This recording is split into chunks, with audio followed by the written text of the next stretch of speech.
Good evening, and welcome to the November 2nd, 2021 edition of the Downers Grove Village Council. I'm Mayor Pro Tem Greg Jose, and as Mayor Barnett is a late scratch, I'm taking his turn in the rotation. Would you please all stand and join us in the Pledge of Allegiance?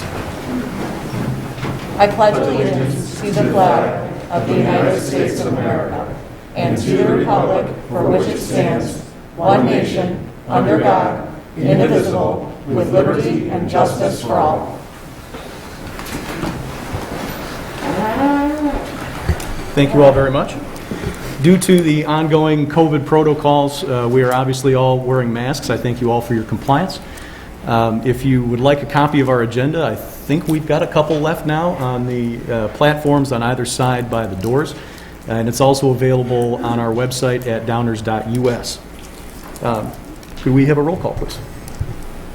Mayor Barnett.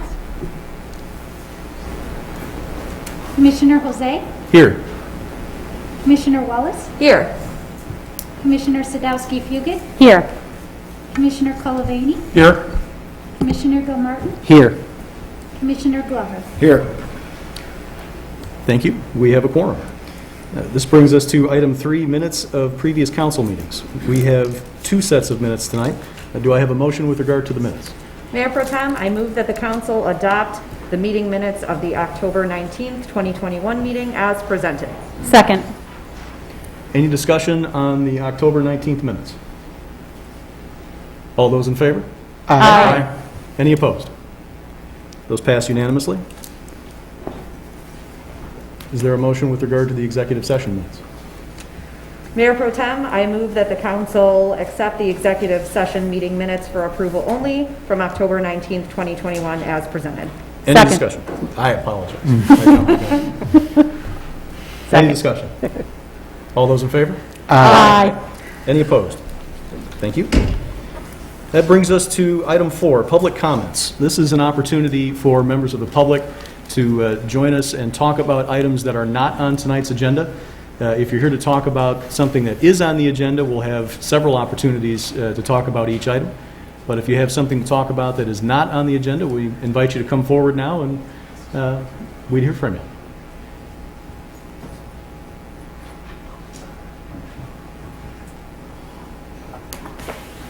I had a great mayor joke, too.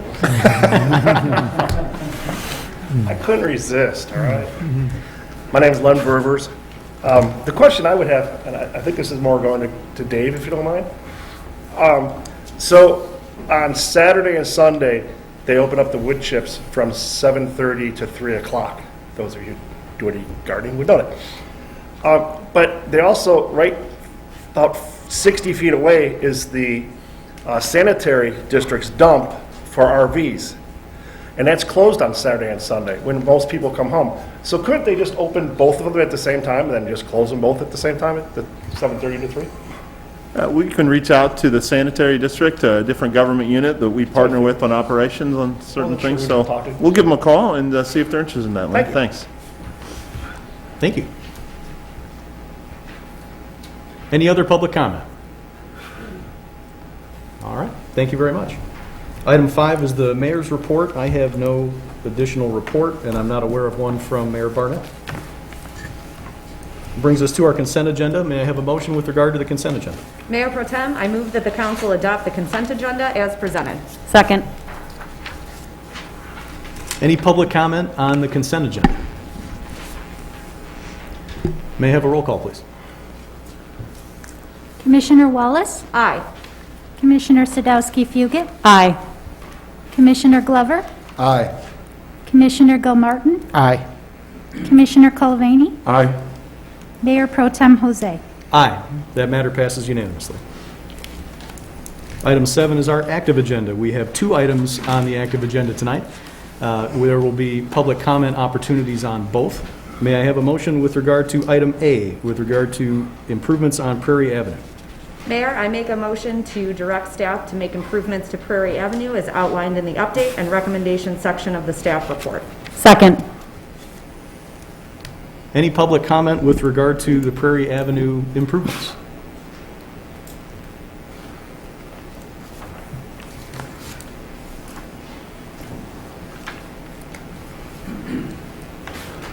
Good evening. My name is Bill Nally. I live at 4808 Woodward Avenue, which is just off of Prairie. So first off, I would like to thank everybody, the council and the city for working with members of the community to identify how we can improve traffic on the western portion of Prairie. One thing that in the last couple of weeks we've requested, but we still haven't seen, is the possibility of a four-way stop at Woodward and Prairie. I know that other members of the community had advocated for it in the last couple of weeks. I've been here as well. It just seems as though, looking at the traffic issues that are further east on Prairie, there is an opportunity, as we look at the western half, to think about the traffic patterns a little bit more holistically. And I understand that we're reacting to the Plan 7, the Area 7 traffic plan, but I think that we're going to see changes to that. And it seems to me that there is an opportunity to consider slowing traffic more deliberately beyond just putting in, as is currently in the plan, a crosswalk at that location. I feel as though you're going to, and again, I understand this is predictive, we don't have any pattern for this, but you're going to have a lot more stop signs east on Prairie, and as soon as they get past that last one, in spite of the signs and all the other planning, you're going to see an increase in traffic that way. And I just feel like there is an opportunity here to preemptively prevent some of that. So I would ask the council to consider that as they make their decision tonight. Thank you. Thank you. Any other public comment on Prairie Avenue improvements? Members of the council? Commissioner Sadowski-Few. I do just want to address that a little bit. From what I understand, and Dave, correct me if I'm wrong, I believe we still will be taking traffic data in that area, and we could potentially add a four-way stop sign if we saw an issue there. I will say that my biggest concern, if we had too many stop signs, is non-compliance at all of them. And we do see fewer cars at the cross streets on the western half. I do want to see if those curb bump outs and the sidewalks, as well as potentially the traffic light improvements, hopefully if we can work on that with the county, can help kind of slow down cars on Prairie. But I am not opposed to, if we're really seeing that those speeds are still too high there. It's definitely something that I'm happy to go back and look at. Commissioner Cullivan? Yeah, thank you, Mayor Pro Tem. I'd like to add to that. In this case, we're taking an incremental approach to see how the other traffic calming procedures will work there, with a definite continuation of looking at that. And if we need to, I wouldn't be opposed in the future of adding that. I've learned that perhaps the incremental approach might be the better way, because then you're not taking something away from people, but lesson learned. Thank you. Mr. Gilmar? Just one more thing to add there, thank you. Included at Woodward is bump outs, crosswalk, and a pedestrian stop sign, correct? Meaning a mid sign in the middle of the road. I don't know what you call it. I probably should know what you call it. That's correct. We just call them the little pedestrian, stop here for pedestrian signs. Yeah, Yes. okay. So it's beyond just narrowing and crosswalk. There is, as my fellow commissioners mentioned, we're going to evaluate that and certainly could see that and appreciate the feedback from all the residents who came in the last couple of weeks to share. Thank you. Thank you. Yeah, I'd just like to add that Prairie Avenue, obviously, over the last few months has been a dynamic situation. We're never set in stone on what it is that we're doing. We're always taking feedback from the neighborhood, from the residents, on what it is that we need to do and evaluating the situation to see what the data tells us. And it may well be that we end up with another four-way stop there at Woodward. I think these are the steps we're taking for now, and we can always come back and revisit those later. May I have a roll call, please? Commissioner Wallace? Aye. Commissioner Sadowski-Fugit, Aye. Commissioner Glover, Aye. Commissioner Gilmartin, Aye. Commissioner Cullivaney, Aye. Mayor Pro Tem Jose. Aye. That matter passes unanimously. May I have a motion with regard to traffic control provisions and neighborhood traffic study 7? Mayor Pro Tem, I make a motion to adopt an ordinance amending certain traffic control provisions related to neighborhood traffic study number 7 and Prairie Avenue corridor plan as presented. Second. Is there any public comment with regard to neighborhood traffic study 7 and the Prairie Avenue corridor plan? Members of the council? Roll call, please. Commissioner Wallace, Aye. Commissioner Sadowski-Fugit, Aye. Commissioner Glover, Aye. Commissioner Gilmartin, Aye. Commissioner Cullivaney, Aye. Mayor Pro Tem Jose. Aye. That matter also passes unanimously. That brings us to our first reading portion of the meeting. This is an opportunity for the council to workshop an agenda item, sometimes for the first time. Tonight, we're going to have something for the first time and something for a second first reading. But we're not taking any action on these items tonight, but obviously we will be taking council input and public input. With that, I will turn it over to Village Manager Dave Fieldman. Thank you, Mayor Pro Tem. There are 2 items on tonight's first reading agenda. The first is further discussion of an ordinance establishing video gaming regulations. This topic was discussed at a previous village council meeting, and the village council asked several policy-related questions. Staff did prepare a memo with additional information on these topics, and it is found in the agenda materials right after the original staff report. I just wanted to call to the council's attention 3 changes that were made to the draft ordinance based on last meeting's discussion. First, the maximum size of the separate gaming room has been reduced from 500 square feet to 200 square feet. Second, terminals shall not be visible from outside the establishment. That language was added to the ordinance. And third, noise from the terminals shall not be heard from outside of the gaming room. That language was also added to the draft ordinance. Of course, that draft ordinance is just that, a starting point for further discussion, and staff is here and available to answer any questions that you may have. Thank you, Mr. Fieldman. I'd like to start with any questions or comments from the council, and then we'll throw it to the public. Any questions for staff? Any comments? All right. Oh, I got a comment. I'm sorry, I guess, Commissioner Glover. Yeah, as I've said before, I'm in favor of allowing Downers Grove establishments to add this revenue stream, and I don't view it as a subsidy at all, but I view it more as a barricade that we've put up since the state allowed it, and basically blocking additional revenue from Downers Grove establishments.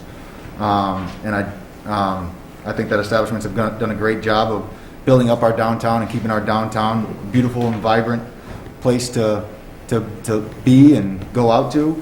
And I don't agree with choosing where we think it belongs and where it doesn't.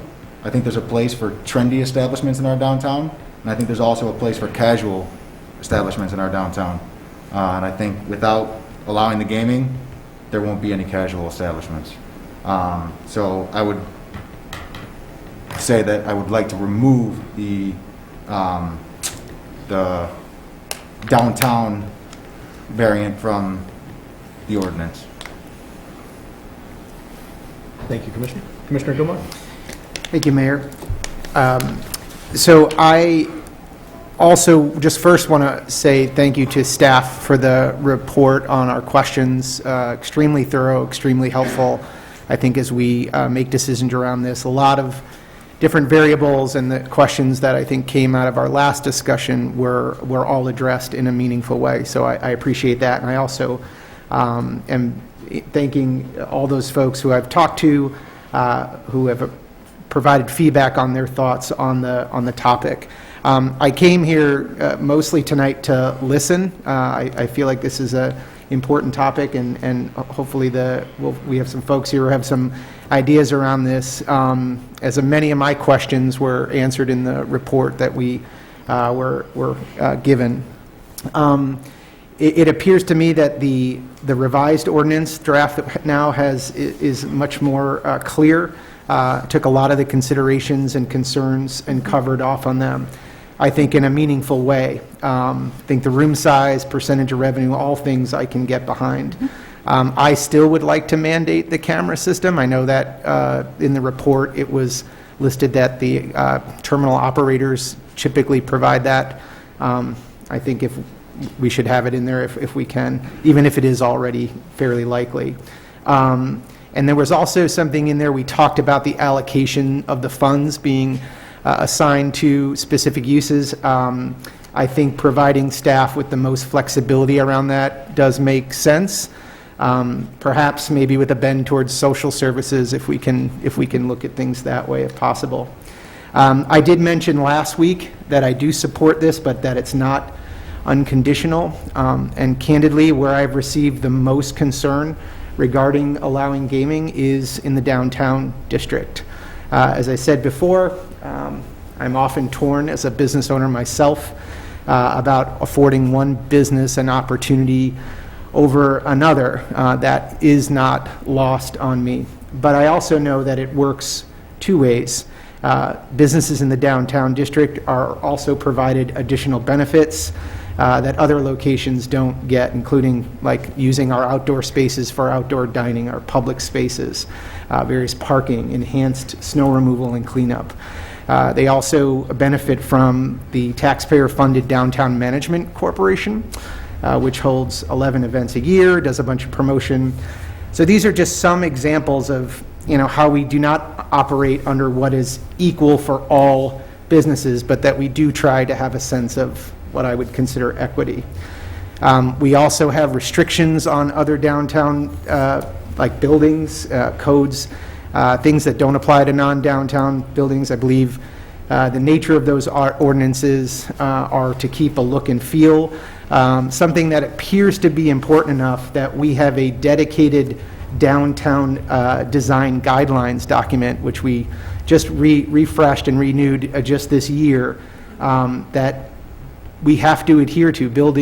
Folks who are building in downtown must adhere to. So whether we agree with it or not, I believe our downtown, and I think the folks who came before us here view our downtown as being held in just a different regard. Whether you agree to it or not, I think that is the case.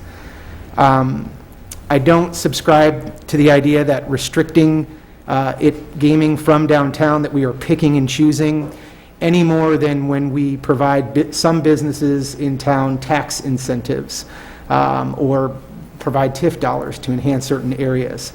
There are context, and there is context to each of those decisions, and I think that applies to this as well. We are already limiting in the draft ordinance the number of licenses, the type of establishments that can and can't have it. We're already making some of those decisions. And finally, just purely based on the overwhelming feedback I've received from residents to not see it downtown, I strongly believe that belongs in the ordinance since it's not currently in the draft. Thank you, Mayor Pro Tem. Thank you. Commissioner Sadowski, if you could. Sure. My thoughts are a little bit more along the lines of Commissioner Glover. I am in favor of kind of the three things that we added here. The 200 square foot looks great, not visible from street, and not heard outside the room. Seems very reasonable. But I am also in favor of keeping it in the downtown. It feels a little insulting to suggest that downtown business owners are going to let their businesses get seedy or be undesirable for people who are walking down the street. They obviously have invested quite a bit of money into the real estate that is our downtown, and I cannot imagine that they want to see something negative happen with their business.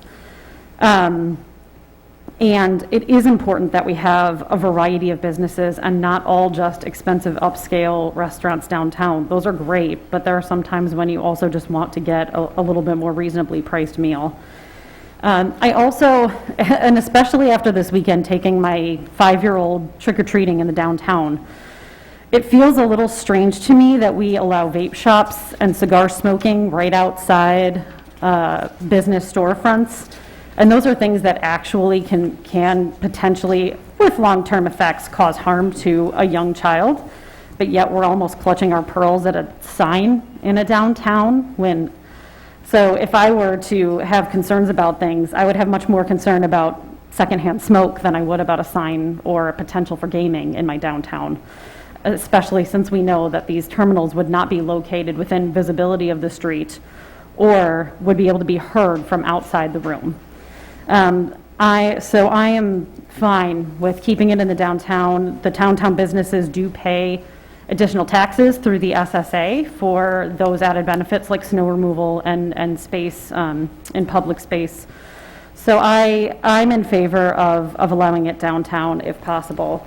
I think, again, it gives us a little bit more of a variety of businesses in downtown, and I think that every business owner who's located on Main Street or nearby are really thinking about the best interests of our village, considering this is their clientele and this is their home too. And I'm fine with whatever we decide on camera systems, whether it be, expecting the operators to do it or the business. So those are kind of my thoughts. Thank you. Any other comments or questions before we go to the public? Commissioner Colvin? I'm going to withhold my comments until I hear from the people out here. Very good. Thank you. I'd just like to clear up a couple things. I hadn't planned on saying anything, but I think it's important to note that beginning in fiscal year 2022, the downtown special service area won't be levied on residents. So it'll be levied on the businesses who are receiving the same snow removal and whatnot that was talked about. And I think that's an important point. It's not come just about 2 months. It's not taxpayer subsidized. It's something that those businesses are paying for. And with regard to the TIF districts, I mean those are used in order to spur reinvestment, and they're used for infrastructure. That's really what it's about. Unlike some towns about 25 miles to our east, Downers Grove has been very careful about how we use our tax increment financing districts. So I think it's important to note that. I think I'll save the rest of my comments until we hear from the public. Once again, we just want to remind folks that we have a 5-minute limitation on public comment. And I have a feeling that most, if not all of you, are probably here to talk about this particular issue. So I'll throw the floor open and welcome you to the podium. Good evening. My name is Richard McLaren, and I am representing the American Legion Post 80 and also, at their request, VFW Post 503. We support the video gaming ordinance. We think it's a great source of revenue for the village, but in our particular case, it's a double whammy because the village gets the benefit of our charitable work. The revenues will help support our post and the good works that we do. Some of you have heard my PowerPoint presentation in the past. We have a Boy Scout troop we've sponsored for 75 years, Cub Scout post. We've run the Memorial Day Parade for 100 years. We give thousands of dollars of scholarship money to Downers Grove High School kids, and these revenues will help support the post and those good offices. So we definitely support it. And with regard to Councilman Gilmartin's comments, we are not in downtown.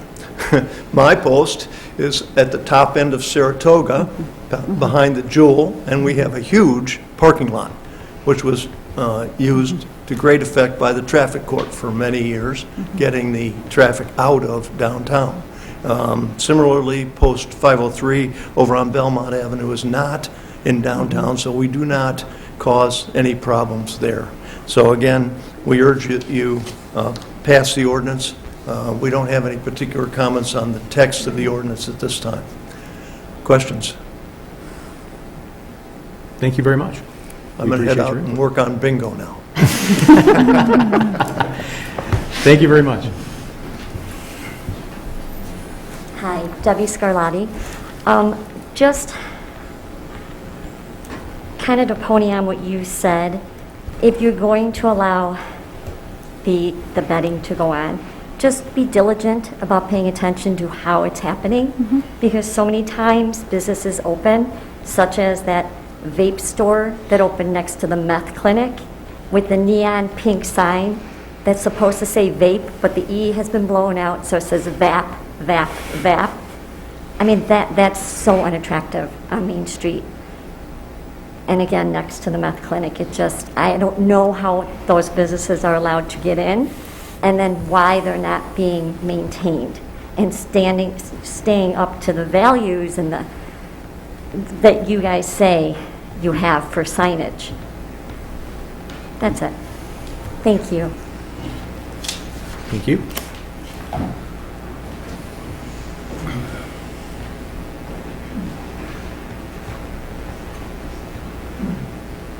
Hi, thank you guys for taking up this issue. It's very important to a lot of us. My name is Bob Taft. I live at 2707 63rd Street, Downers Grove.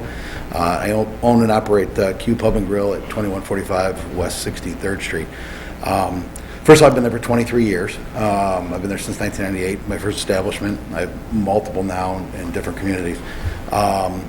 One thing I do want to notice, I noticed in the draft copy, I'm not actually included in my license, so I'd like to be if that's possible. I'm an REC1 license, and I didn't notice that listed as eligible one. So anyways, that being said, my other locations do all have video gaming. It's never been a negative impact on our business. It's actually a huge help, especially now with staffing issues and the difficulty in getting employees. It gives us a lot more flexibility to be able to pay more to our employees and offer an additional revenue stream.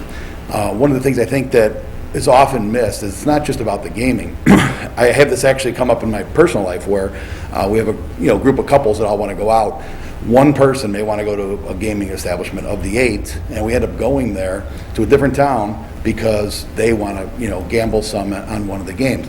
So Downers Grove in that particular instance is losing out on the food and beverage tax from us going to Westmont, for example, sales tax revenue that I fill up my car in Westmont, stuff like that. So there's a lot more of a residual effect that I don't think you guys realize that you may be missing that's very important, and especially after everybody knows, obviously, COVID's been tough on a lot of different businesses, but the restaurant, bar, entertainment business has been extraordinarily devastated over the last few years. And I think this is something that would definitely continue to help people and keep them competitive with the other towns around. If the other towns didn't have it, it'd be one thing, but I have 2 places blocks away from me that both allow it. They're able to pay their staff more because they have a higher revenue. They're able to charge less for food. They're able to charge less for drinks, and it just would average out the playing field a little bit for everyone. Any questions? You are included in the ordinance. The rec one is included. Oh, it is? Oh, I saw in the draft it just said It falls onto the next page. So. Oh, okay, all right. All right, that's it. Thank you very much. Thank you.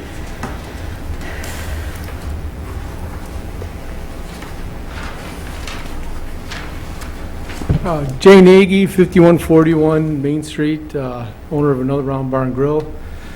We would just like to say that we would think this would be a good thing for the village all around. We know we're in a downtown district, the historic district. We understand that, and we would be more than happy to go along with any signage, whatever you guys require to keep it what it is and what it means to you. We would just like to be a part, like the rest of Downers Grove. If you guys decide to pass it, we should all be together. Everyone should get it. And we would like to be a part of it. And like I said, whatever you guys decide as far as signage, volume, whatever it may be, we're all for it. We're on board with you guys. So we just want to let it know, be heard, that we'd like to be included with the rest of Downers Grove if you guys do approve it. Thank you.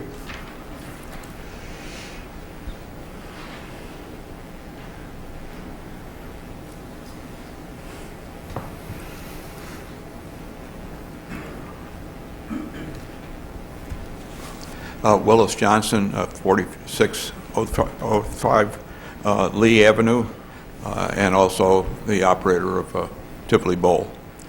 I think that one of Mr. Gilmartin's concerns is visibility of the of something downtown, of having the bowl visible in the stores and the restaurant, not stores.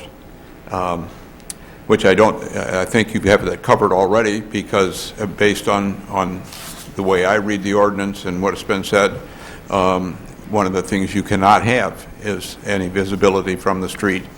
And you really can't even have any visibility within the establishment of the area where the proposed machines would be.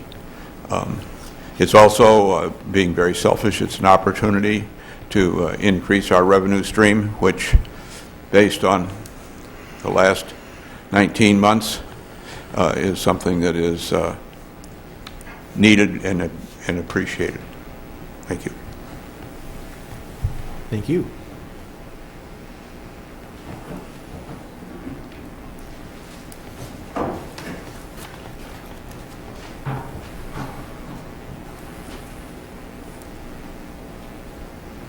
Well, it's not every meeting we get art along with our All right. Little artwork.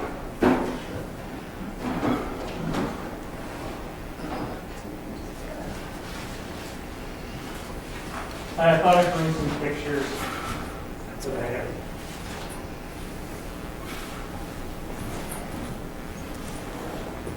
Thanks, Max Printing. So I'm Phil Cullen, and I'm the owner of Bally Doyle and Empire in Naperville. And about a year ago, we bought Gray's Mill in Montgomery, and that's a big gambling area. And we opened up gaming maybe, I guess, like 6 weeks ago, something like that. And, you know, my son and I have had a lot of discussions, because obviously Naperville doesn't do it, Downers Grove doesn't, Aurora does, and Montgomery does. But I had the same kind of feeling that you had before, Chris, was that, you know, all the gaming places I went to were mostly gas stations and, you know, little eateries out in the middle of nowhere. And they had all these plastic walls, and it looked kind of, you know, it looked kind of rough. But since we've opened this in Montgomery, the people that are sitting in these two in this area, it's a middle-aged housewife that is basically sitting there and entertaining herself. And you know, you don't get to see the characters. It's really not a bad thing. So my biggest reservation, my biggest holdback, was because I was afraid they'd look at the pub or they'd look at the Gray's Mill as being a cheap kind of place. But really, if you handle it right, you make the place look great inside. You do some of the signage that isn't this, you know, the feathers everywhere. You can really make it upscale and make it really nice. And if you go to Gray's Mill, I mean, it's a beautiful spot to gamble. And that was my goal, to make it look really nice. And, you know, we've gone through, like you had said, you know, 19 months of really difficult times. And somehow all of us in downtown survived. But it wasn't because, you know, we weren't working, and we were doing a lot of things trying to be creative, and I felt like I was in college, you know, balancing my checkbook every week. And when everything was opened up again, it's not like everything turned on immediately. I mean, I started having bands 3 months ago. I hadn't had any bands for a year and a half. And we missed out on St. Patrick's Day. I mean, all those things are huge revenues for us. Mm-hmm. And in Montgomery, in that area, the average restaurant brings in $300,000 a year. I mean, you'd have to have $200,000 in sales to make 300, you know, to make 300. You'd have to have a lot of, you know what I'm saying? And so I think you have to look beyond. I think there's a misconception that the gamers are seedy, and they aren't. Really, if you look at the stats, it's all the gamers come from 2 to 3 mile radius. They're not coming in from other towns, and the average really, the average gamer is a 52-year-old woman. That's who games. And it's their form of entertainment. And they'll come in and spend, whatever, $100 and enjoy themselves. And I think the point was made before was Downers was missing out on a lot of sales because there is always one person from that group that wants to game. And it's just a form of entertainment. And I think it's changed from when we were younger. It's become more of a thing. And I really don't think, if it's handled properly, I don't think there's any issues downtown, because I've been in business almost 20 years down there. I'm not going to throw it away because of gaming, but I think it can live together comfortably and really be a good thing for everyone and really be a shot in the arm for us so we can continue to do more downtown and really make it even a cooler place than it has been in the last few years. So that's my thoughts. Thank you. Yep. And thanks for the visual. Yeah.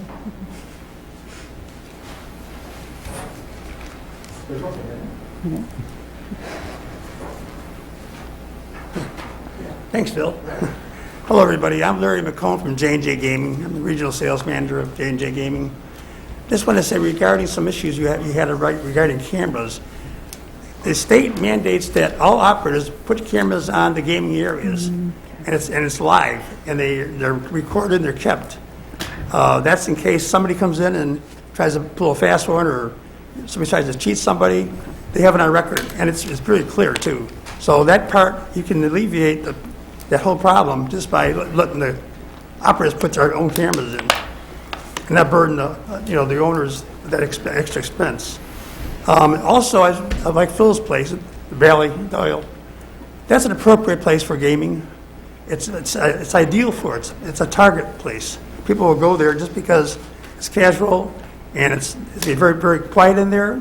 The games can be adjusted down to almost zero, or they can be raised up. But typically, whatever volume they need to be set, they can be set and be constant.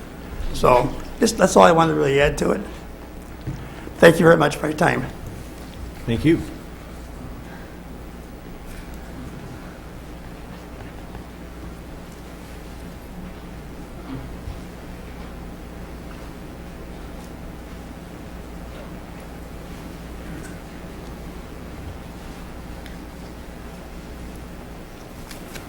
Good evening, everybody. My name is Alberto Torres, and I'm the president of the Moose Lodge, and we support video gaming. One of our residents on an unrelated matter made a speech 2 weeks ago, and in that speech, the resident urged all to disregard the emotional nature of other speakers and only to pay heed to the facts. And that appeal largely resonated with me. Later during the meeting, however, when video gaming was discussed, that same resident gave a largely emotional speech about his worries of his family being inundated by the noises and visuals of people using video gaming machines. If we took this person's original advice, we would completely disregard many arguments concerning gaming. Why? Because they're all emotional and completely devoid of facts. If done correctly, and believe me, we at the Moose want to do this correctly, everything's discreet. The room will be surrounded by a 7-foot wall and some sort of some sort of entranceway that veils the action from the casual observer. There's no noise, there's no activity in anyone's face. These are the facts as mandated by the ordinance. If you don't believe my assurances, I invite anyone here to join me in visiting some of the local Moose Lodges in the area and see for yourself what they've done. I also want to respond to some allegations made 2 weeks ago that video gaming is a subsidy and that the village shouldn't be subsidizing people with poorly executed business models. That statement also lacked any facts. First of all, nobody's handing us free money. This is not a guaranteed cash cow. The logic that a gaming license is a subsidy to a restaurant is similar to making the same argument that a liquor license is a subsidy to a restaurant, and therefore a guarantee of success for a restaurant. We all know that's false. In this case, there's definitely a cost to us for building out and maintaining the space, to paying for yearly licenses, paying the machine distributors, and finally taxes. There are no guarantees here. As I mentioned 2 weeks ago, this is merely another opportunity for an additional revenue source, one that needs to be fastidiously managed in order to be successful. Lastly, I want to comment about the possibility of prohibiting licenses for establishments in the downtown business district. I want to emphasize that the Moose Lodge is a non-for-profit club. Monies made above costs and capital expenditures are donated primarily to Moose Heart, which offers a home for children and teens in need. Moose Heart cares for these kids whose families are unable, for a variety of reasons, to care for these kids. The Moose Fraternity provides these kids with a wholesome, home-like environment and the best possible training and education. The Downers Grove Moose Lodge has been in good financial health for years, until very recently.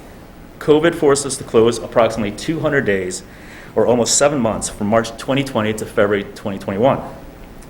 Unlike many Downers Grove businesses, we had to shut down completely because our parent organization mandated it.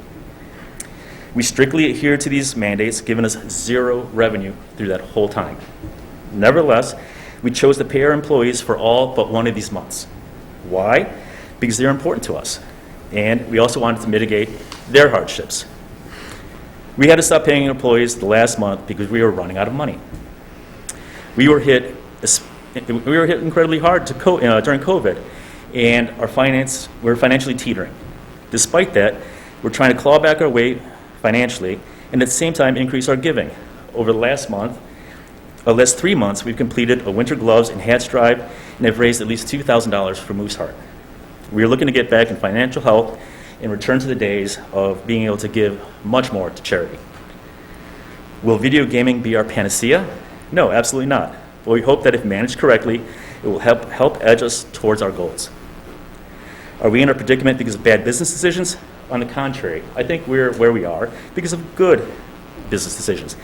We struggled through a harsh pandemic, and we're surviving because of those business decisions and as well as the generosity of our members. Finally, it'd be a shame to exclude us from the possibility of having video gaming help us contribute to our communities for the sole offense of being on the wrong side of some line, especially when other fraternal organizations or clubs don't have those same restrictions. If allowed to participate in video gaming, I promise you that our Moose Lodge would do so in a way that serves rather than detracts from the community or downtown vibe. And lastly, we're all for the signage requirements, square footage requirements, and the revenue proposals. However, in terms of the equity of the downtown versus outside of downtown area, some businesses are geared to fully take advantages of those benefits that are offered to the downtown. We're a completely different animal, and while we do benefit in some ways, it's not nearly to the extent of other businesses. Having this video gaming will help us tremendously. Thank you for your time. Thank you. Any other public comment?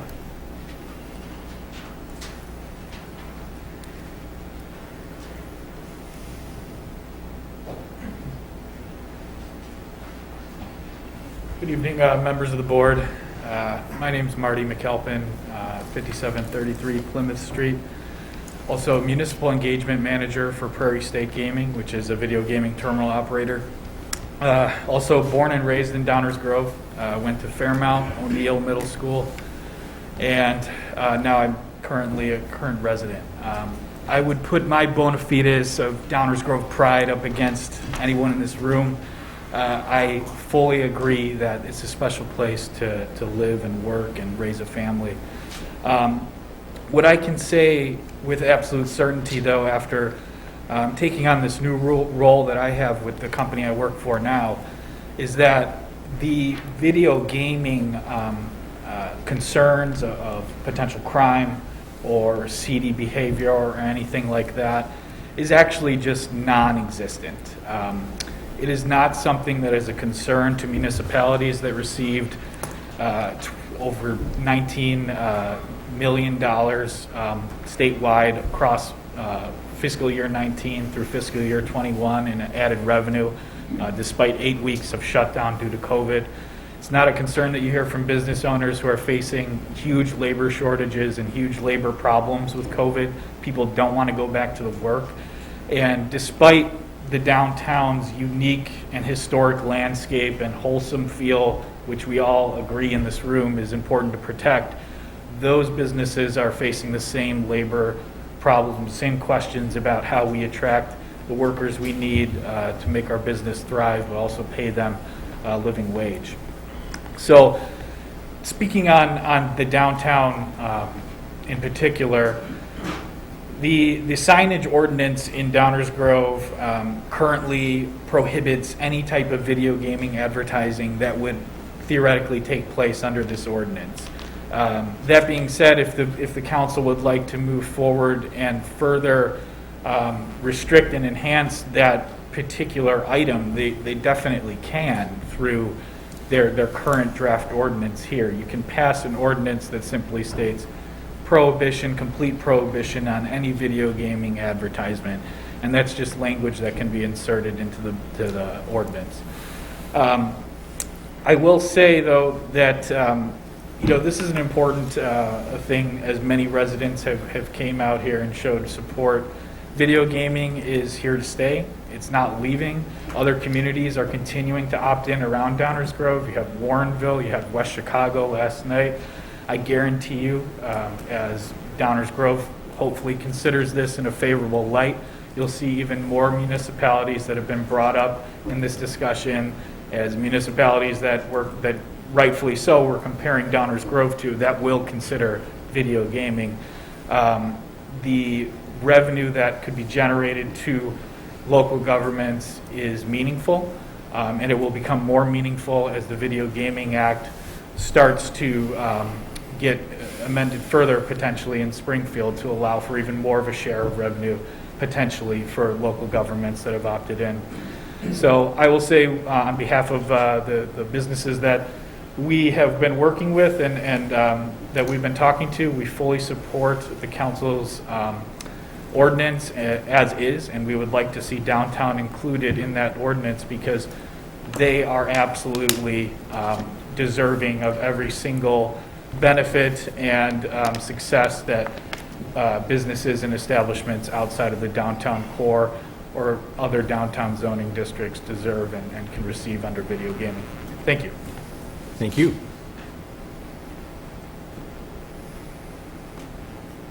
Any other public comment?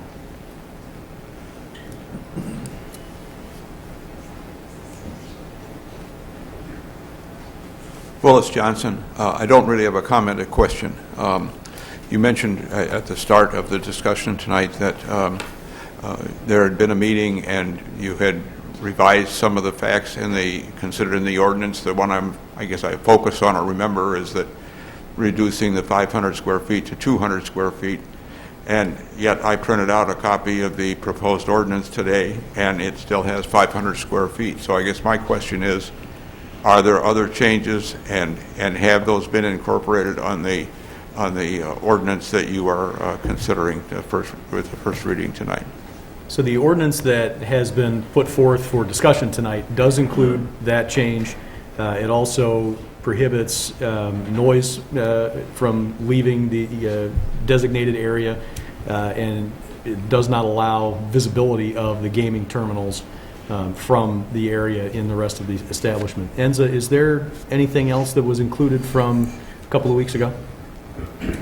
Those were the major changes. Those were the only changes that were incorporated from 2 weeks ago.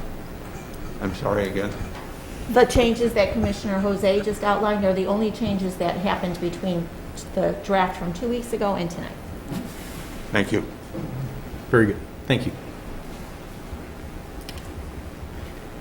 Any other public comment?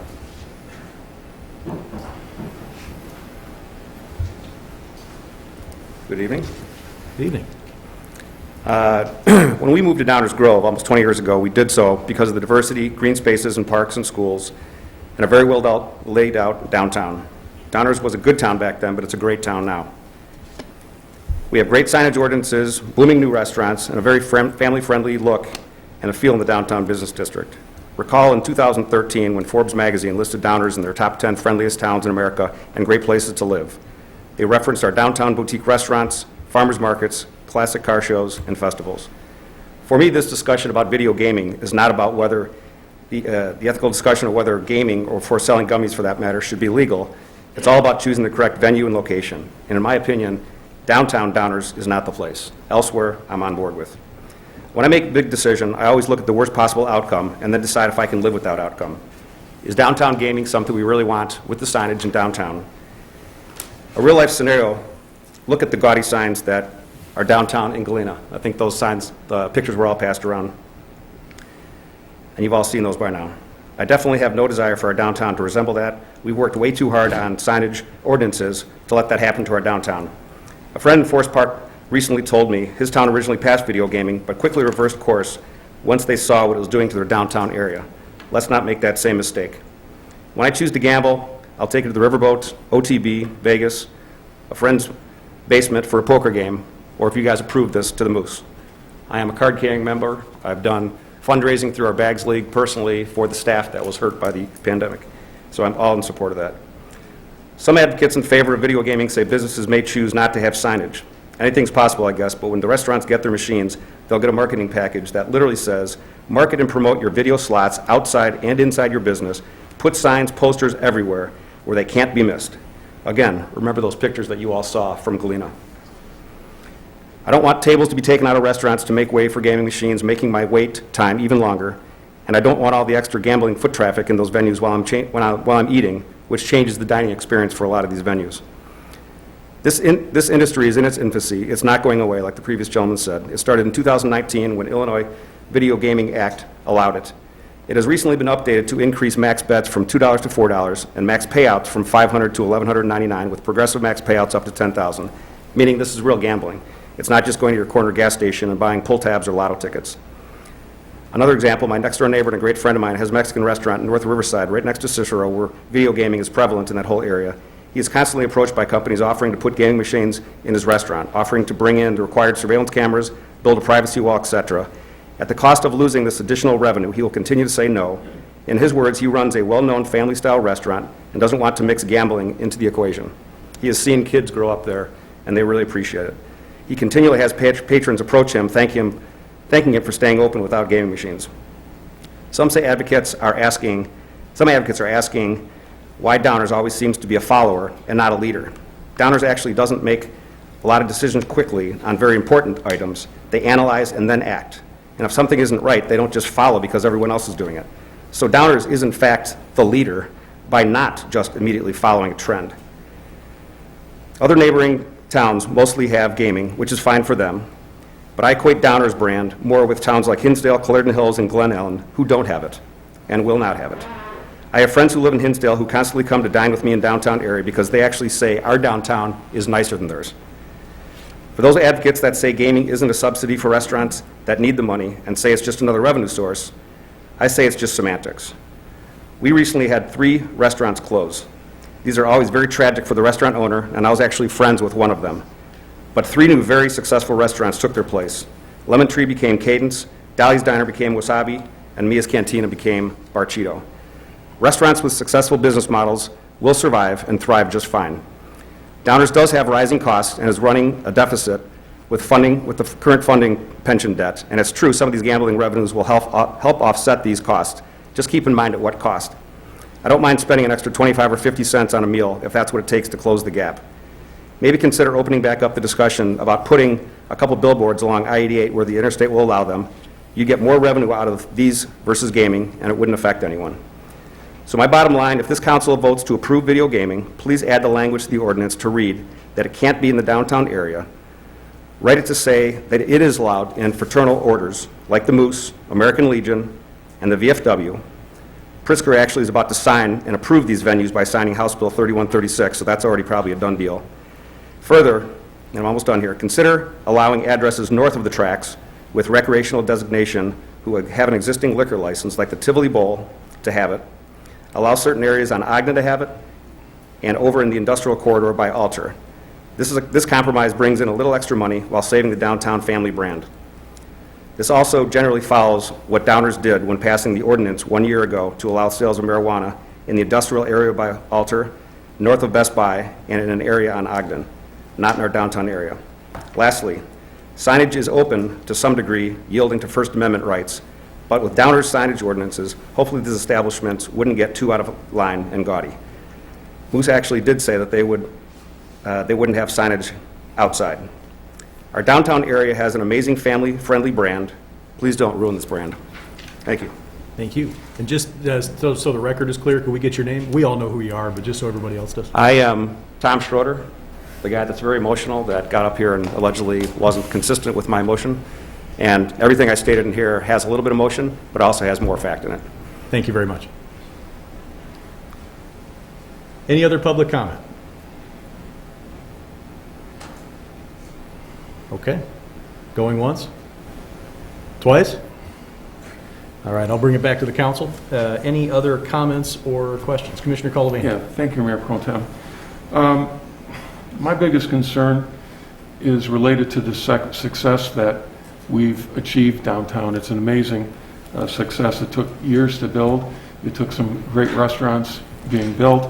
It took some great multifamily developments and transit-oriented developments being built. We do have a family-friendly atmosphere, and I don't think we should mess with that equation. I know that restaurants were hit very hard because I called them and I asked them. I knew that their revenues were down a minimum of 60% and a maximum of 80%. Real feelings for the Tivoli, because even as a little kid I was going to that theater, and it was totally unfair that you couldn't put more than 50 people in an auditorium that holds 1,000 people, but you could put 50 people in an auditorium that held 100 people. So I will certainly do anything I can to help rebuild the Tivoli's business in my capacity as a Downers Grove resident, as a commissioner, as a volunteer. I do want to correct a couple of misconceptions. One is a minor one. The downtown special assessment is assessed on the property owners, not specifically the businesses. So anything like that would have to pass through with their leases. The other thing that's important to note is Tom Schroeder mentioned House Bill 3136. That's on the governor's desk for signature, regardless of what we do here next week, allows fraternal organizations and veterans organizations to have video gaming. So that will take care of the American Legion, the Moose Hall, and the VFW. Regarding the difference between Downers Grove and other towns, when I want to see what's going on in another town, I typically get in my car and I take a drive. Nothing against Westmont, but I would ask you to just go down Maple, it turns into Chicago Avenue, turn right down Cass Avenue, take a drive down downtown Westmont and see what you think. I would offer you to take that same drive, but actually here you can walk from Maple Avenue to Franklin and see everything you need to, because that's the essence of our downtown. What strikes me about this is the visual, and I actually was on a mini vacation over our anniversary when we went to Galena, because it's a historic town. It's really known for that. And this was over Labor Day, and I was literally shocked what I saw. So I took some pictures of it, and I brought them here tonight. This wouldn't necessarily be an exact representation of what we'd have in Downers Grove, but these are what video gaming signs look like. I couldn't find any other gaming signs that like this.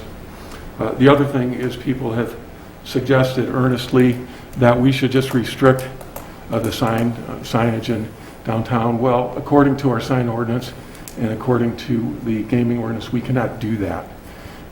They would have to follow the same rules and the same size things that were allowed in our sign ordinance, but we do not regulate content, so we would not be able to put regulations against the signing. And so these pictures, if you've been flipping through them while I've been talking, those are what they look like, and I just think they're gaudy, and I don't think it fits in with our downtown. It's not the image we've worked so hard to build.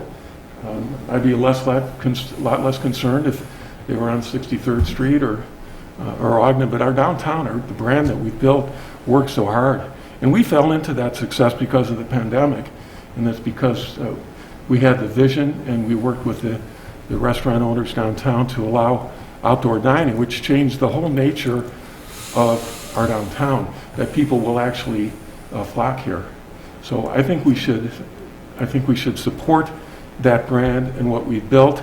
This happens to be a Chinese restaurant in Darien.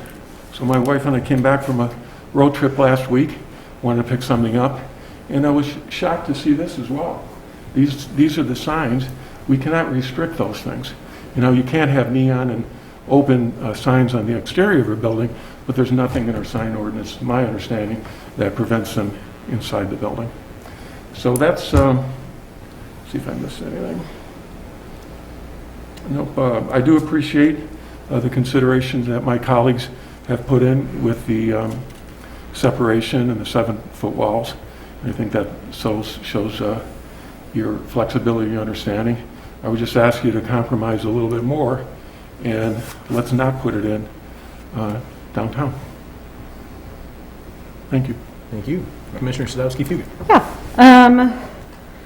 Thank you for bringing the glean up, because I hadn't actually seen those pictures. So I really do just want to mention again, just for clarity's sake, the Moose and Tivoli are both considered part of downtown, correct? So if we prohibit it, there's no way we could kind of carve that out, as well as if we choose to prohibit it in a downtown, the Moose would not be eligible. That's correct, right? That's correct. I understand that. The approach that staff is recommending is based on zoning districts. Right. And those shared zoning districts with the surrounding properties in the downtown. Okay. I just wanted to make sure I was clear. And again, all of this is a little bit subjective, right? You know, we can talk about a family brand, and if I were to inject my personal opinion in there, cigar shops and vape shops mess with the family brand. Smoking cigars out front messes with a family brand. I would rather have my child walk by a bright sign than I would people smoking cigars on the street. But, again, this is all subjective. And so I personally don't think that we are at a place where we can say we are 100% family friendly and we don't have any electric signs. We do. We've seen them. We have vape signs. We have other open signs, and we have alcohol signs that are electronic. And I guess I'm not quite sure why gaming is treated so differently from something like alcohol or vaping. They are all what we would often consider sin taxes. They're all part of adult behavior. And to me, as a parent of a young child, it's my responsibility to kind of have those discussions with my kiddo if she sees a sign and is wondering what it's about. We certainly go to restaurants and other surrounding villages that have gaming, and it's never even been a thought that's crossed my mind to be concerned that that's going to ruin a family-friendly experience. I'm really confident in the restrictions that we've put in place with regard to noise, the 7-foot walls, the smaller size being, 20% or less of a business's revenue. And I am just in favor of giving all of these businesses, in particular the ones downtown, a more level playing field and giving them more opportunities to enhance revenue. We worked with, like we said, we worked with our restaurant owners for those outdoor spaces and to make it something that we could all live with. And I think we need to give those restaurant owners the benefit of the doubt that we can do that again with gaming. We've heard from many today. And there are always options going forward if we decide something's not working to make it stricter. But in this case, I don't think it's the right move to restrict it from downtown. So I am in favor of allowing it downtown and having an open relationship with those restaurant owners to make sure that the downtown stays, the way we want it to see. And I think those business owners want the downtown to remain thriving and family friendly, just like we do up here. Thank you. Commissioner Wallace? Thank you, Mayor Pro Tem. I wanted to wait to speak until I heard public comment because I think that that's incredibly important, particularly when it comes to issues like these where I think our community is divided. I know we up here have gone back and forth and have different views from one another, and I think the community is the same way. I think that this is a tough subject in particular because it's trying to balance business wants and needs with residents' wants and needs. And so my mind hasn't changed too much from our last meeting. I agree with a lot of the points that Commissioner Gilmartin made earlier on before public comment. But I do understand where each one of my colleagues is coming from up here. I do think I would like to prohibit the downtown from having gaming. However, do I understand that people believe that that's unfair? Absolutely. And so that's why I think for me, this is a tough topic. I want to make sure that I am trying to get the correct balance, like I said, between what businesses desire and what our residents desire and expect. But for me, I think I am still struggling with this at this time. And I think, I may be able to get past that. Should we prohibit the downtown? I understand that would cut out some of our establishments like the Moose Lodge. I was a card-carrying member of the Moose Lodge for several years before COVID, and I let my membership lapse. Have had great times there. I do know it's a wonderful organization. Again, this is a tough balance. There's 7 of us up here for a reason. I've always said that. And for me, right now, that's kind of where I'm at and what I'm struggling with. Thank you, Mayor Protem. Thank you. Mr. Glover.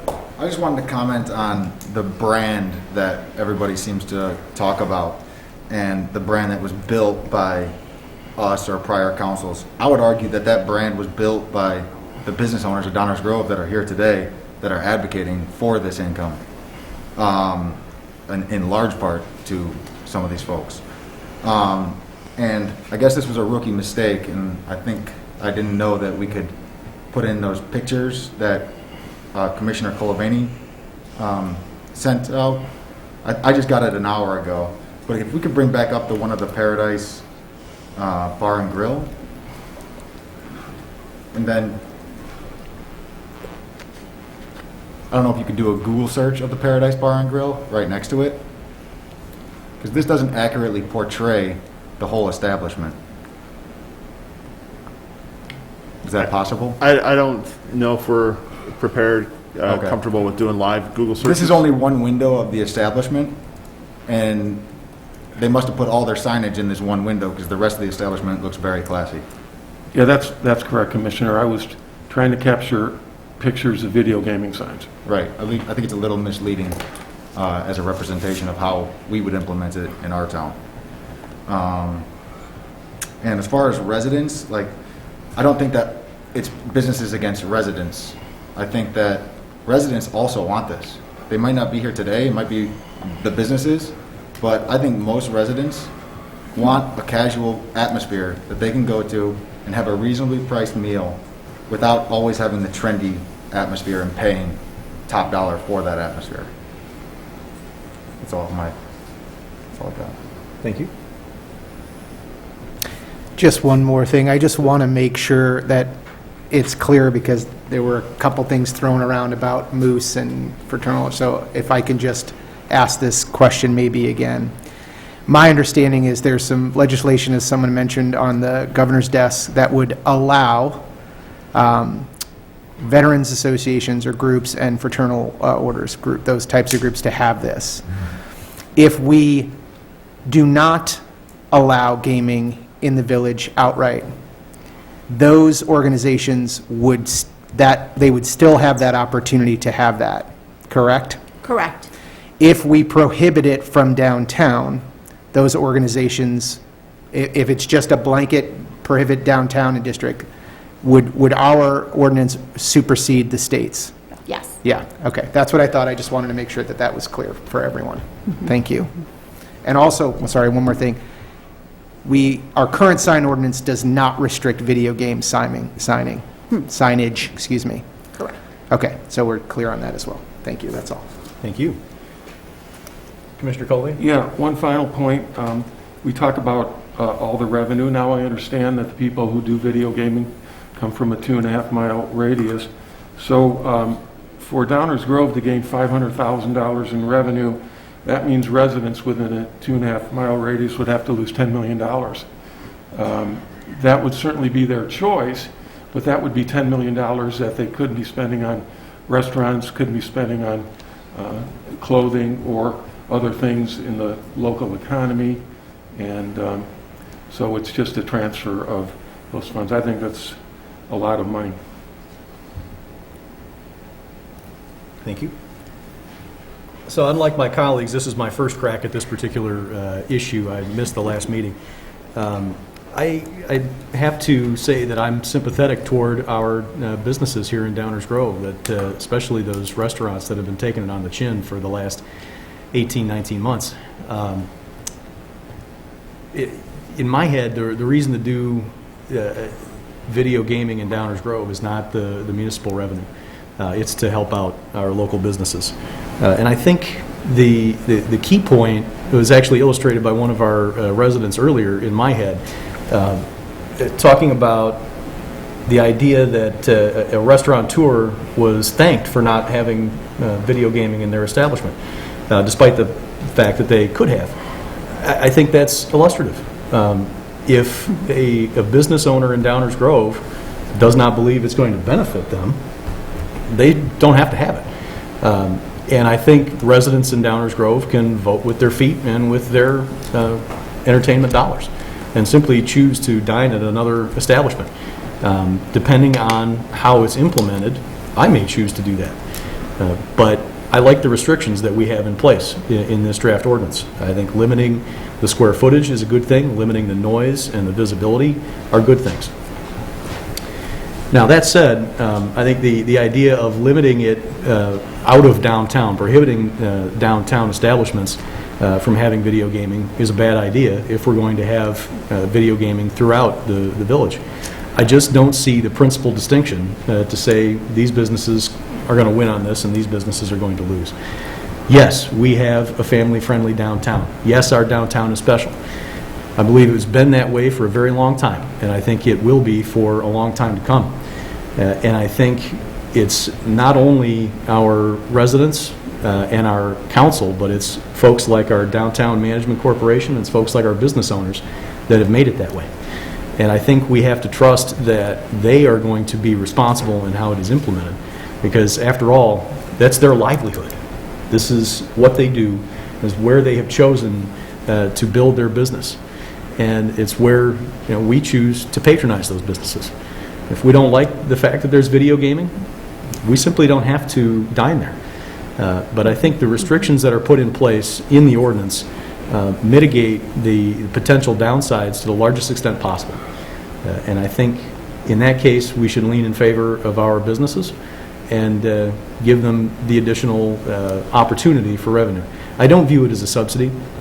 I understand the argument, but this isn't public money coming to businesses' rescue. This is patrons choosing to spend their money in this way. I'm not going to do it, but I can understand why people would. And so I'm in favor of it, and I hope that if the council passes it, that we pass it throughout the village rather than pick and choose areas of town. Any other comments from the council?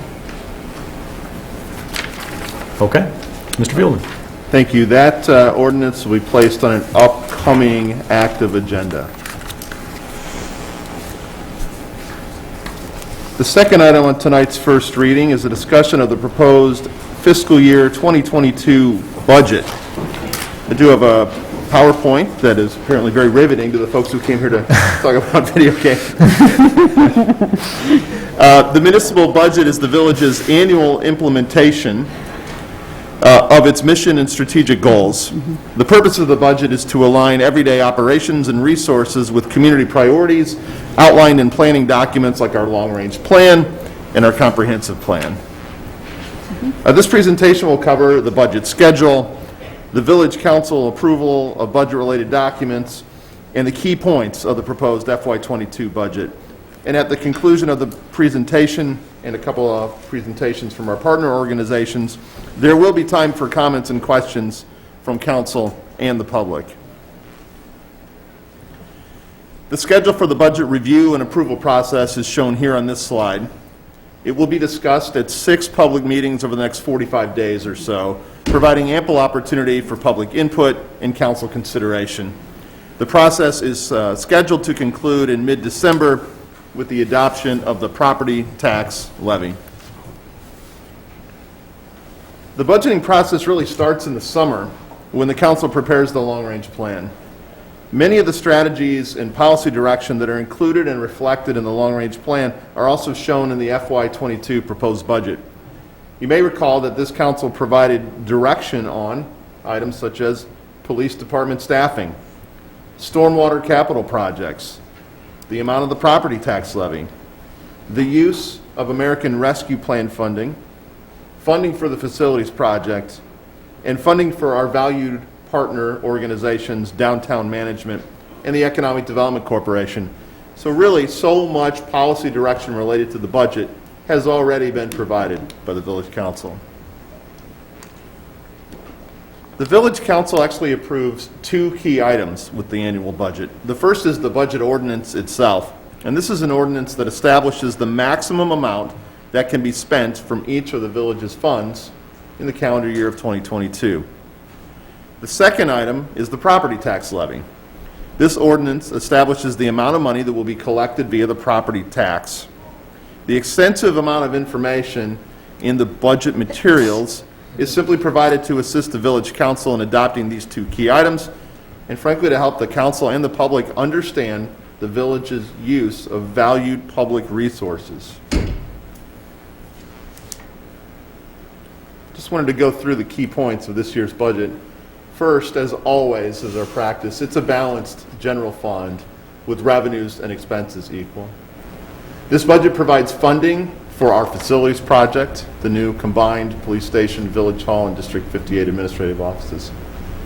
Once again, there is no increase in property taxes to cover our general operations, but there is, as we discussed over the summer, a $1.1 million increase in the property tax levy for public safety pensions.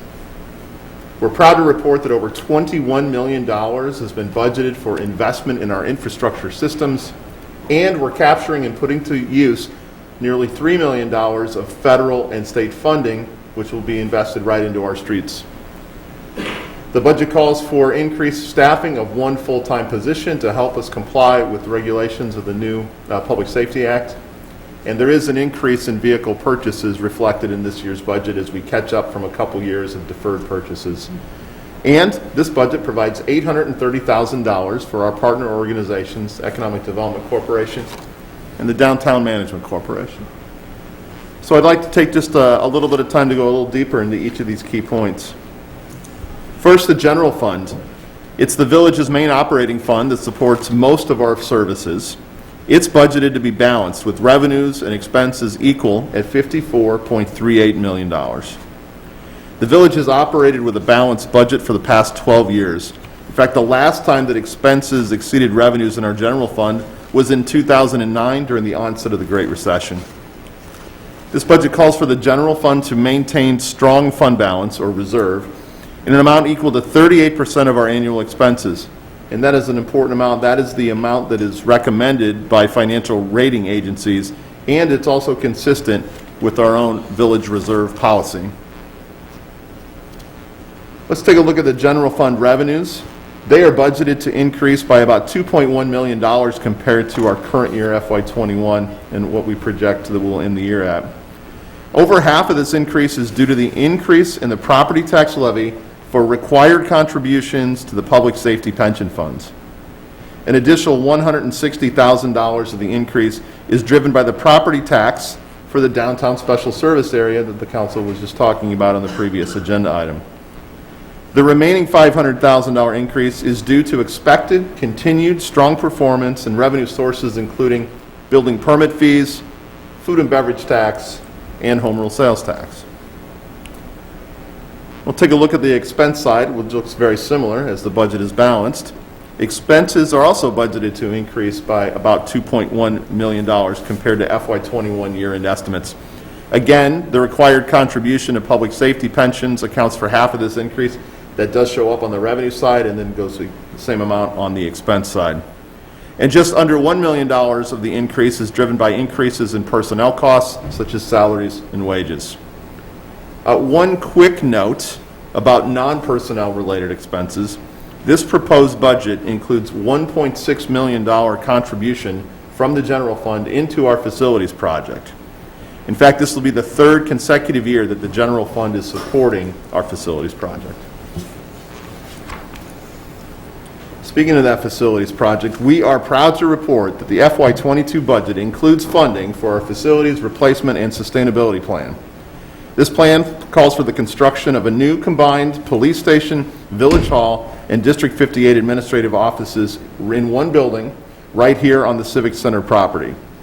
The project also includes commuter parking, safety enhancements at the intersection of Washington and the railroad tracks, and the construction of an apartment building. And property tax revenue from that apartment, once they're built, will help pay for the cost of the project. The preliminary project budget has been set at $55 million, and the council will review and approve the project budget in the coming weeks. Expenses for this project will be incurred over the next 3 years, and this year's budget includes $20 million for the project. Approximately $35 million in bonds are planned to be issued in FY22, and the proceeds from the bond issuance actually show up as revenue in another one of our funds labeled the Municipal Buildings Fund. I want to talk a little bit about the proposed property tax levy for FY22. That proposed levy includes no increase in the levy to cover the cost of our general operations. But as we discussed over the summer, it does include a property tax levy increase of about $1.1 million to pay for required contributions to public safety pension funds. This component of the levy is increasing by over 12%. The total levy, call your attention to the bottom line, will be $16.9 million, up from $15.8 million in the current year. That is a total increase of just under 7%. So let's take a look at that impact on a typical residential property. That 7% increase means that a typical residential property worth just over $380,000 in market value will pay about $51 more in village property taxes next year than it currently pays. The typical residential property is paying about $736 to the village. Next year it's expected to go up to about $787. We've been in discussion with township assessors, and we expect property values to increase by about 4% next year. So since our levy is increasing by 7% and property values are expected to increase around 4%, that results in a slight increase in our property tax rate. The village tax rate will, however, remain among the lowest in DuPage County. Some of you are probably thinking, well, I pay a heck of a lot more than $787 on my typical residential property, and that's correct. They are much higher than that. And as a reminder, property taxes are paid to many governments, not just the village of Downers Grove, paid to many governments and taxing bodies. The village portion of the property tax bill is small, accounting for about 10% of the total tax bill shown here in our dollar bill graphic. As I mentioned earlier, this budget calls for over $21 million in investment in our infrastructure systems. Significant improvements are again planned for our streets, stormwater, water, and sidewalk systems. These improvements are designed to reduce the total life cycle cost of owning and operating these infrastructure systems while meeting our established service levels. And as our tradition, we try to show a pie chart every year of where those dollars are spent, and you can see a heavy focus on our water system, our street system, and our stormwater system. Of that $21.6 million, $2.86 million of it is nearly $2.9 million is coming from federal and state funds, which will be invested into our street system, particularly street maintenance activities. Nearly $2.1 million of the Rebuild Illinois funds and $770,000 of the American Rescue Plan Act funds will be invested into our street system. Regarding our staffing, the budget includes funding for the general fund for an additional full-time equivalent position, one position in our police department. This position, as recommended in our long-range plan, is needed to perform additional administrative duties related to things like body-worn cameras, required staff training of our officers, annual reporting, and responding to an expected increase in freedom of information requests, all brought on by the State's Police Reform Act, also known as the Safety Act at this point. The village total staffing is just over 304 FTE in the FY22 budget, which is still, as a reminder, 70 full-time equivalent positions lower than at the onset of the Great Recession in 2008. This budget includes $3.9 million in vehicle and equipment purchases. The village's COVID-19 pandemic financial response plan included the deferral of several vehicle and equipment purchases. And as financial conditions have improved since the execution of that plan, we are now in a position to make up for those deferrals in 2020 and 2021. And this budget allows us to purchase those much-needed vehicles. You can see that we have a strong beginning fund balance in our equipment replacement fund, and even after the purchases, we'll still have a strong fund balance in that fund. We are very pleased to report that the proposed budget also includes $430,000 in funding for Downers Grove Economic Development Corporation and $400,000 in funding for Downtown Management Corporation. We know how valued these partner organizations are and important to our community. These amounts are consistent with the budgets that were prepared for us by these partner organizations. And in fact, they're both here tonight. So as I wrap up the village's presentation, I'm going to hand it right over to Michael Casa, President and CEO of the Downers Grove EDC, and he'll walk us through their budget, and then he in turn will hand it over to Aaron from Downtown Management. Good evening, Michael. Good evening, Mayor Pro Tem, Commissioners. Michael Casa, as Dave indicated, I'm the President and CEO of the EDC. We're at 5159 Local in downtown Downers Grove. I'll be very brief, as brief as I can always be, I guess. The EDC is submitting its fiscal year 22 budget to the Village of Downers Grove. The budget packet that we submitted, which you have, includes the following items: a budget summary, the 22 budget, which includes 2019 and 2020 actuals and 21 end-of-the-year projections, a proposed budget for all of our funds, ending account balances, 20 actual and 21 projections, a profit and loss statement, a statement of financial position, which is the same as a balance sheet, our cash reserve policy, an update on Partnership for Prosperity, and our fiscal year 23 budget processing with deadlines. First, I'll touch briefly on revenues. EDC has budgeted $488,000 in total revenue for fiscal year 22. This is a reduction of $74,583 from the projected 21 revenues of $562,591. The reduction is because the EDC received $122,966 in funding from the Paycheck Protection Program.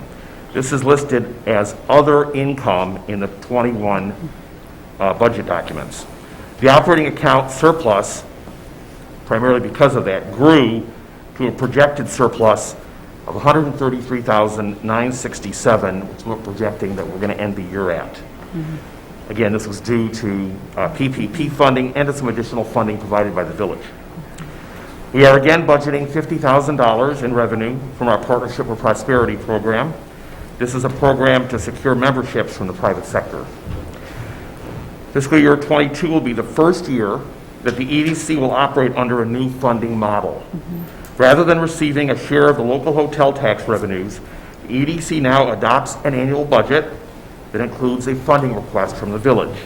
This provides a more predictable and sustainable funding for our organization and permits the village to allocate funds from any source that it deems fit.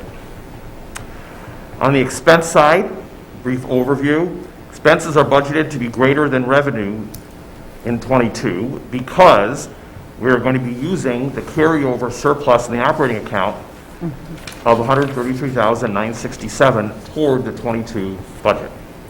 The EDC has budgeted $621,975 in total expenses for next year.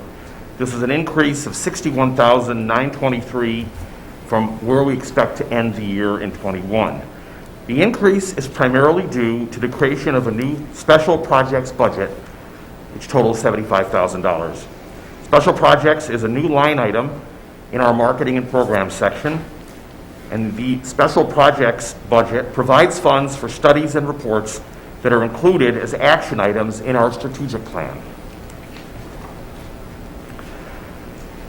Brief overview of our fund balances. The EDC currently maintains 3 fund accounts. First is our operating account, which is our checking account basically, which is projected to have an end-of-the-year balance again, I keep saying it, $133,967 at the end of this year. And that's how we sustain cash flows and pay our bills through the operating account. A money market reserve account at Community Bank of Downers Grove, which is projected to have an end-of-the-year balance this year of $50,000. These funds have been earmarked for unplanned special projects in the future. And the last one is a money market reserve account at Bank Financial, which is projected to have an end-of-the-year balance this year of $60,000. And these funds are just kept as a cash reserve. So the money that we're reserving just to have cash in the bank is $60,000. There's a use for everything else. The EDC request from the Village of Downers Grove. The EDC is requesting $426,758 in funding from the Village for fiscal year 2022. A chart has been included in the budget summary indicating annual Village financial support each year since 2019. The funds provided by the Village of Downers Grove will allow the EDC to accomplish the strategic plan year one high priority action items. Many of those items are listed on the last page of the budget summary. On behalf of the EDC, I want to thank the Village for its tremendous support of our organization. And I'm not sure, Dave, should I take questions now or at the end of the reports? Your call. I'll have to take any questions. Yeah, why don't we go ahead and do it now? I'd just like to point out that in addition to this process change, there have been additional process changes at the EDC in terms of their budgets. The EDC is running a significantly lower reserve than it used to, and that's because of some of the changes that we've made more recently that allow Michael more flexibility. Instead of giving one payment, we're now paying, I believe it's monthly, as part of the changes we've made. He can really count on the fact that we've been, a good partner. That money's going to be there because when we invest in the EDC, Michael's out investing in our community, and that's all a very positive thing. So, any questions for Michael? Rich? Just kind of a operating question. What are you going to be doing to work more closely with Downtown Management Corporation moving forward? Anything different?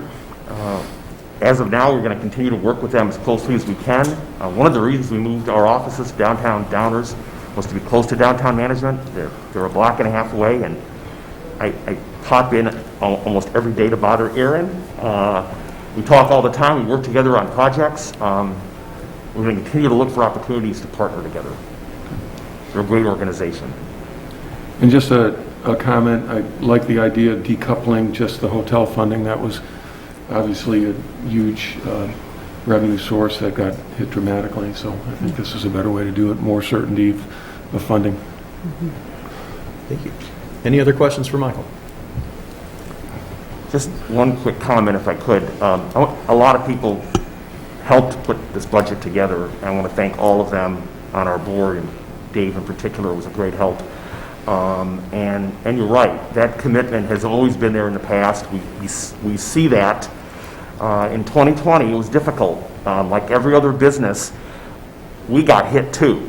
And those, when your two top sources of revenue for us, the full-service hotels, both were closed for 4 months each. That really put a sting into us. But the Village has been tremendous in helping fill that gap for us and to make sure we have the funds we need. So thank you. Thank you, Michael. And then I'm happy to announce that Aaron Venezia and Phil Stromberg are here from Downtown Management Corporation. Good evening. Good evening, Mayor Pro Tem and Commissioners. I'm Aaron Venezia, the Executive Director for the Downers Grove Downtown Management Corporation. I'm happy to be here to discuss the first budget of Special Service Area Number 11. The creation of SSA Number 11 has created a new baseline for our revenue source. This is the first increase the organization has seen since the beginning of SSA Number 2 in 1999. While keeping in mind our organization's mission and the strategic plan we put together last summer, our Board of Directors has passed the budget in front of you. We are looking forward to being able to increase our reach in advertising by looking at different publications that have currently been cost prohibitive to us. This past year, we did 75% of our advertising digitally and 25% was print. The advertising will be used not only to promote the approximate 11 events that we host in the downtown, but also to promote downtown Downers Grove in general. The cost to host the events have continued to rise, and this revenue will help us to continue to tweak our events as needed, to continue to host relevant events and remain competitive with neighboring towns. Our organization is also looking forward to being able to increase our staffing. We currently operate with 1 full-time staff member and 1 part-time staff member. This staff position will most likely be another part-time employee or a contract employee. In the past year, we welcomed 28 new businesses to the downtown. Our first floor occupancy rate is approximately 96% and has remained steady around this number for the last few years. Our organization will continue to work with interested parties in finding them their perfect location in the downtown. We also continue to maintain a list of available properties on our website to continue to as another avenue to help connect property owners with prospective tenants. Over the last nearly 2 years, we've been adding aesthetic elements to the downtown. This was done by spending our reserves as we neared the end of SSA number 2. We have added 30 planters to the downtown, with a few more to come this winter, and these planters are changed out seasonally. For the outdoor dining, we purchased barricade covers, and we have also replaced our pole banners for 2 seasons. We will now be maintaining this as a line item. We look forward to working together with the village and coming up with a plan to help maintain property in the downtown to keep it the vibrant downtown it is today. I'm excited for the future of our downtown and Special Service Area number 11, and thank you for the opportunity to speak tonight. Thank you. Questions? Any questions for Aaron? Commissioner Wallace? No questions. I just want to thank both parties, both Michael Casa of the EDC and Ms. Venezia of Downtown Management. It's nice to see you up here speaking before us. That it doesn't happen often, and it's lovely to have you up here and letting us know what you guys are going to do. I'm excited. Thank you. Yeah, the Downtown Management Corporation has been through a lot of change in the last couple of years with our plan for the future of downtown, the changing of the SSA and the ending of the TIF district. And we thank you for your leadership and thank your entire board. We look forward to downtown's future. It's very bright. Thank you. I'll just wrap up with a couple of comments. Thank you. This budget, as we joke, writes itself because we get great policy direction from the council. And that is partly true. The council does provide great policy direction over the summer. But anybody who works on the budget knows that the phrase that it writes itself is not exactly true. There are people who spend hours preparing the budget, and they do it well. Judy Butney, Robin Leahy, Diva Sheldon, and a couple of new folks that have joined us in not too distant past here, Josh Dowsener and Matt Timmerberg. All the department heads, and particularly the assistant directors, really take on this budget. Mike Baker has been doing it for a better part of 2 decades. It's a product of hard work, a lot of experience, great training, and we thank everybody on the budget team who played a major role in putting this together. Our process allows for village council members to ask questions at any time, both from the dais, call me up, write me an email, what have you. We track every question that a council member asks. We write down the question and post the staff response on our website right here under this week's meetings, and we'll continue to track that document. So I'll turn it over to any questions the council may have now, or in any future meeting, or at any time, and all those answers will be made public. Mayor? Thank you, Mr. Fieldman. I want to pick up on the thank yous because we've had to build a couple of extra trophy cases in the back for all the different awards that we've won for budgets over the last decade or more. And it really is a process that has evolved over many, many years and has endured numerous council changes. It's really a testament to the leadership of our staff that we are constantly putting together a budget that's easy to read, balanced, and works for our community. And I think that's tremendous. I'm excited by our continued investment in infrastructure, our water infrastructure, roads, stormwater.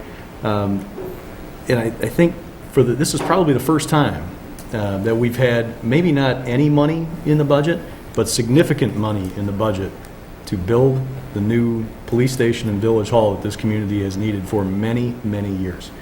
So I wanted to note the historic nature of that. I've been up here for 8.5 years, and I want to say we've had 6 or 7 different facilities plans. And we're about to take the first step in really getting it done. So kudos to everybody up here. And thank you to staff for putting up with all the different changes. Any comments, questions, Commissioner Cullivan? Yeah, I also wanted to thank staff. I know it's a huge piece of work for those at home. This is a budget. That's how heavy it is. So a job well done. You make our job a lot easier. Appreciate the individual briefing on that. Maybe I'll come up with some questions, but I do have one. Are you confident, Manager Fieldman, that we have enough police coverage to be able to enforce traffic at places like Forest and Prairie? So I feel like we have the staffing that matches the service levels that we've been enjoying for the past several years. Traffic enforcement is tough. The issue is quite frankly that the demand and request for traffic enforcement exceeds the number of police officers we have on the street at any given time. We do focus a lot of our patrols on traffic safety, so you will see us out in a variety of locations, particularly around schools and pedestrian areas, and in areas where we receive requests from residents to pay particular attention. So it's always a struggle, and our team always responds to it, and it is an area of focus. Thank you. Thank you. Commissioner Sadowski, if you could. Again, echo all of the thank yous. I am very nerdily excited to see all of the great stormwater projects and street projects that are on deck. I know that some of this is a little bit of catch up, but there's some really great stuff in those capital investment projects if anybody is really itching to take a look. I'm also really excited to see that line go up a little bit in terms of our full-time equivalents. I know it's one thing that I've talked about a lot, that I am concerned that we are so lean that we are going to burn that staff that we talk about how great they are out over time. And I am excited to see it go up one, and I would like to see us invest more in our staff, whether that be looking at increasing our police department for traffic or community policing, or just taking some of that load off. But I'm happy to see this move in this direction, and I want to make sure we never go lower than what we did post-recession. So great job to all, and we'll keep moving forward. Any other comments? Mr. Walls? After you, please. Thank you, Commissioner. I just wanted to say thank you. This is a good budget. So, I mean, really, truly, and we're coming out of some really tough times, and this is a good budget. I'm thrilled to see facilities finally. I mean, how long have we waited? And then we finally made an approval for it, and then COVID happened. And we thought maybe it'll never happen again, and we'd be another, so many unknowns, and this is such a great budget. Thank you so much to staff. Thank you, Mayor. Thank you. Commissioner Gilmar? Echo those thanks as well. And I did want to follow up and tag on to Commissioner Sadowski's few questions about staffing. And I guess one question from 2008 to today, or projected 2022, is there a metric that we use or that governments use in terms of FTE to serviced community, like a count of whether it's residents or it's houses, whatever that may be? Is there something that we can look at to understand that ratio? I'm not as familiar with what the population growth was from 2008 to today, but I'd be curious to kind of see that overlaid with our staffing, because I too share the same concerns that we've got an extremely lean team, that we have high standards and seemingly, I think, have been being met on a constant basis. My concern is how sustainable that is in the long term. So I don't know if you can share either now or in follow-up, certainly would be great, just to understand what that looks like, so we can get a sort of a ratio of the folks that are here to service against those who are receiving those services. Yeah, a couple of thoughts. One, I'll offer some thoughts now, and we can get additional information. I am familiar over several decades of my career of attempts to sort of measure an apples to apples sort of efficiencies and staffing levels, et cetera. They certainly exist. One of the biggest challenges is deciphering services and service levels, which surprisingly vary a great deal across municipalities. So there's we can get the raw data and analyze it. The real insight comes into, well, do they provide sanitary service? Do they provide fire services? Do they, and so there's much more to that, but we can find some information for you. Okay. And the directors who are watching, both here and at home, would be, holding me to this. If the council sees fit to give us more staff members, we will absolutely gladly take them and put them to good use doing the council's directed work. And maybe just if we have an understanding of sort of where these cuts were made over time, maybe more specifically about like what areas our staffing was cut with Village, that I would just be curious to understand that. Maybe there's a perfectly good reason for all this, but I think I would really like to see just some of that detail. That would be helpful. We can provide that. The budget messages going back to 2009 have a section called staffing, so we can very easily compile that. I'll tell you the nice story going back about 12 years. Great, thank you so much. Thank you. I'll keep the rest of my budget comments nice and easy. That's my budget. Dave, anything else for the first reading? We'll be talking about this proposed budget over the next several meetings. We'll get answers to the questions that were posed tonight. We look forward to furthering the discussion. And that ends our first reading tonight, Mayor Pro Tem. Thank you. Thank you very much. I'm going to throw it right back to you for the manager's report. No report tonight. Well, that was easy.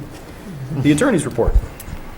Thank you, Mayor Pro Tem. Only 2 items to present tonight. The first is an ordinance establishing video gaming regulations, and the second is an ordinance adopting the fiscal year 2022 budget in lieu of passage of an appropriation ordinance. That is all. Thank you. Thank you. That brings us to council member reports, an opportunity for my colleagues to report out on goings-on in the community or any partner organizations. I'll start to my left with Commissioner Glover. No report. Thank you, Mayor Pro Tem. Thank you. Commissioner Gilmore. No report. Thank you, Mayor Pro Tem. Commissioner Cullivaney. No report. Thank you, Mayor Pro Tem. Commissioner Sadowski-Fugit. I do. Right before this, all of us who have kids that are 5 to 11 may have gotten the email from D58. But at Downers Grove North, D58 and D99 are going to be holding a vaccination clinic for kids 5 and up, including my daughter. It will be on November 21st from 8 a.m. to 2 p.m. They will be offering appointments for first doses. And then, of course, anybody who needs a second dose or a third booster dose are also available. And then 4 weeks later, they will have the second dose for those 5 to 11. So, again, November 21st, Downers Grove North, 8 a.m. to 2 p.m. If you're part of D58 or D99, you probably got the email like I did. So, looking forward to that. Thank you. Commissioner Wallace. Thank you, Mayor Pro Tem. You can now register for Grove Express through November 20th to guarantee a race day shirt, which everybody, that's the coveted, it's a coveted shirt. Head to groveexpress.com to register and be a part of this inaugural event. It's going to be a great time. Thank you, Mayor Pro Tem. Thank you. I have no report. Do we have a motion to adjourn? Move to adjourn. Second. All those in favor? Aye. Any opposed? We are adjourned. Thank you very much.